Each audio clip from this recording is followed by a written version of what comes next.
بسم الله الرحمن الرحيم. الحمد لله والصلاة والسلام على رسول الله. أهلا بكم ومرحبا مع الإسلام ببساطة. وعندي هدف من وراء هذا البرنامج، أني عندما أحاول أن أشرح الإسلام لمسلم أو لغير مسلم، لأولادي، لأهلي، لأصحابي من غير المسلمين، الأفضل أني أنظر إلى الصورة الشاملة وبعدين ندخل إلى الأجزاء. ما نبدأ بالحديث عن الصلاة والصيام والزكاة والخمر والخنزير هذا المدخل بالنسبة لي مدخل ضعيف. المدخل القوي هو أن نفهم الإسلام بالصورة الشاملة.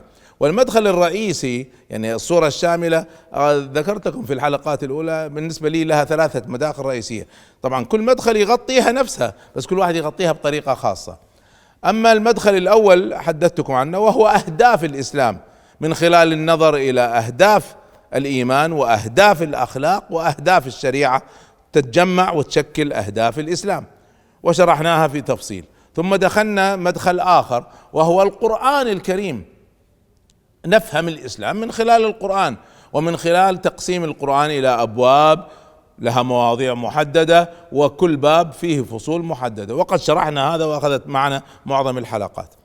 بقى عندنا مدخل أخير هو فيه تكرار عن السابق، لكنه فيه إضافة أيضا، وهذا مدخل أنا يعني لو حبيت أشرح الإسلام سأجعله حتى لو كنت استعملت المدخلين الآخرين، وهو مدخل أسميه أدوار الرسول صلى الله عليه وآله وسلم. الذي يتأمل في القرآن وفي السيرة السنة سيجد أن النبي صلى الله عليه وآله وسلم لم يكن له دورا واحدا ولا دورين ولا 3 ولا 5، كان له أدوار. وهنا وقع الخلط عند بعض الناس في فهم الإسلام، ونحن قاعد نتكلم عن كيف نفهم الإسلام، كيف نشرح الإسلام ببساطة. لازم نفهم هذه الأدوار، عندها سنفهم الإسلام ببساطة. أول دور من أدوار الرسول صلى الله عليه وسلم بالنسبة لنا، وهو الدور الأهم، أنه رسول نبي مبلغ عن الله عز وجل. طبعا لن أدخل في الرسالة والنبوة والفرق بينهم، كذا عندي كتاب كامل اسمه النبوة والرسالة، يشرح الفرق بين النبي والرسول والمعجزة والكرامة وفضل الأنبياء على غيرهم وفضل النبي صلى الله عليه وسلم على باقي الأنبياء، كلها مفصلة في ذاك، ارجعوا له إذا حبيتوا. ليس هذا شأني، أنا اللي يهمني هنا أن نفرق بين هذا الدور والأدوار الأخرى. هذا الدور النبي صلى الله عليه وسلم جاء ليبلغنا عن الله، من هو الله سبحانه وتعالى، من هو ربنا، وماذا يريد هذا الرب الخالق العظيم منا. هذا هو الدور الرئيسي. رسول معه رسالة، رسول فوصل لنا الرسالة وأدى الأمانة وبلغ الأمة ونصحها وجزاه الله عنا كل خير. هذا الدور دور ملزم، دور ملزم لنا، يعني إذا بلغنا بأوامر من الله عز وجل هذه الأوامر ملزمة لنا. لكن الرسول صلى الله عليه وسلم برحمته التي الله سبحانه وتعالى، فبما رحمة من الله لنت لهم، الله سبحانه وتعالى جعلها فيه، قال لنا اسمعوا هذه الأوامر اللي أنا أو هذا التبليغ اللي أنا قاعد أعطيكم إياه أنواع، يعني فيه واجبات وفيه سنن وفيه مكروهات وفيه تقسيمات. ففي عندنا واجب وعندنا مستحب وعندنا مباح وعندنا مكروه وعندنا حرام. الحرام هذا صغير جدا جدا جدا، وتعريفه إذا فعلته تأثم، وإذا تركت عمدا تؤجر. يعني لو تركته، واحد ترك الزنا عمدا يؤجر على هذا، ليس فقط لا يأثم، هو يؤجر. والواجب إذا فعلته تؤجر وإذا تركته تأثم. الآن المستحب إذا فعلته تؤجر، لكن إذا تركته لا تأثم. المكروه إذا فعلته لا تأثم، وإذا تركت عمدا تؤجر. والمباح ما فيه لا إثم ولا أجر، إلا إذا نويت أن تستعين به على طاعة الله وعبادة الله فيتحول إلى أجر. الآن هذا التقسيم فقهي، واشتغل عليه العلماء شغل كبير الحقيقة، والأصوليين اشتغلوا عليه، لكن بتتبعي لأصحاب النبي صلى الله عليه وسلم على فكرة ما كانوا حريصين على هذا التقسيم. يعني احنا اليوم كثير ناس حريصين على تعاملهم مع الرسول صلى الله عليه وسلم مبني على هذا التقسيم. طيب هذا واجب ولا مستحب ولا الصحابة ما كانوا يشتغلوا بهذه الشغلة، ما كانوا هذه. هل طلب منا ذلك؟ ما يهمني واجب ولا مستحب، ما يهمني، أنا سأفعله ما دام طلبه الرسول صلى الله عليه وسلم نقلا عن الله سبحانه وتعالى سأفعله. وذلك كانوا في القمة. ليش؟ لأن حتى المستحبات كانوا يفعلوها، حتى المكروهات كانوا يتجنبوها، أي شيء. ليش؟ ما كانوا يقسموا هذا التقسيم ولا يهمهم هذا التقسيم. يعني للأسف هذا التقسيم صحيح مفيد أن الواحد يعرف أين الأجر والثواب وأين يتجنب، لكن في نفس الوقت بعض الناس استغلوه استغلال خاطئ، أنه يريد يتفلت من هذا، ليس واجب مستحب، فيقوم الصلاة يسلقها سلق والسنة يتركها. بعض الناس أول ما يسلم ترك كل شيء وقام سبح صلي لك ركعتين سنة، ما في كلها. فهذا الدور الأول، هذا هو الدور الرئيسي للرسول صلى الله عليه وسلم. هذا الدور يجب أن نميزه عن الأدوار الأخرى. أولا أن هذا الدور، اسمعوا جيدا، ما بدأ إلا مع الوحي، يعني هو لم يبدأ قبل الوحي، بدأ دور التبليغ، تبليغ الرسالة مع الوحي. خلينا نضرب مثال يوضح أهمية هذه المسألة. تعرفون كلكم أن النبي صلى الله عليه وسلم كان يتحنث يتعبد شهرا كاملا في غار حراء قبل أن تأتي رسالة، وتعرفون جاءته رسالة اقرأ وهو في الغار. طيب لو جاء واحد اليوم قال والله أنا حلوة هذه، خليني أروح أقعد لي أسبوع في غار حراء، هل هذا مستحب؟ لا طبعا، ما له علاقة بديننا. هذه أشياء النبي صلى الله عليه وسلم كان يفعلها قبل الإسلام، ما فعلها بعد الإسلام، الصحابة ما فعلوها، ما حثنا عليها، ما جاء تبليغ من الله أن فيها أجر، ما حد يروح يعملها.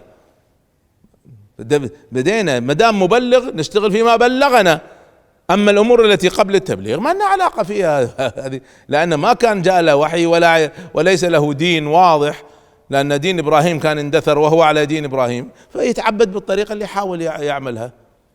ناخذ مثال آخر. مرة النبي صلى الله عليه وسلم كان يخطب في المسجد، الصحابة جالسين، انتبه النبي صلى الله عليه وسلم في واحد من الصحابة واقف في الشمس، ليس في الظل، واقف في الشمس، وواقف ما هو جالس.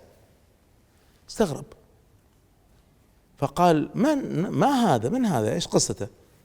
قالوا يا رسول الله هذا أبو إسرائيل، واحد من الصحابة اسمه أبو إسرائيل، نذر أن يقف ولا يجلس، وأن لا يستظل، وأن لا يتكلم يسكت، وأن يصوم. إذن هذا عمل على نفسه نذر أن يقف ما يجلس، ما يتكلم، ما يقعد، ما يجلس في الظل، ويصوم. هو ماذا يريد من وراء هذا؟ هو يريد من وراء هذا يعني التقرب إلى الله عز وجل بهذه المشاق. النبي صلى الله عليه وسلم قال مروه، يعني أمروه بلغوه أوامر، مروه فليجلس، لأن الوقوف ليس عبادة عندنا. واحد واقف عبادة؟ ما هي عبادة بديننا، ما جاء في التبليغ، تقعد تألف عبادة من راسك. مروه فليجلس وليستظل، ما عندنا عبادة قاعد في الشمس، ما عندنا هذه العبادة. وليتكلم، عبادة الصمت ما عندنا احنا عبادة صمت، هذه موجودة في الأمم السابقة، إني نذرت للرحمن صوما، بس في ديننا ما هي موجودة، وبالتالي ما تعملها، ما تعملوا على كيفكم. إذا تريدوا أن تتبعوا أوامر الرسول صلى الله عليه وسلم تتبع الرسول صلى الله عليه وسلم. مروه فليجلس وليستظل وليتكلم وليتم صومه. الصوم عبادة عندنا، خلي يكملها.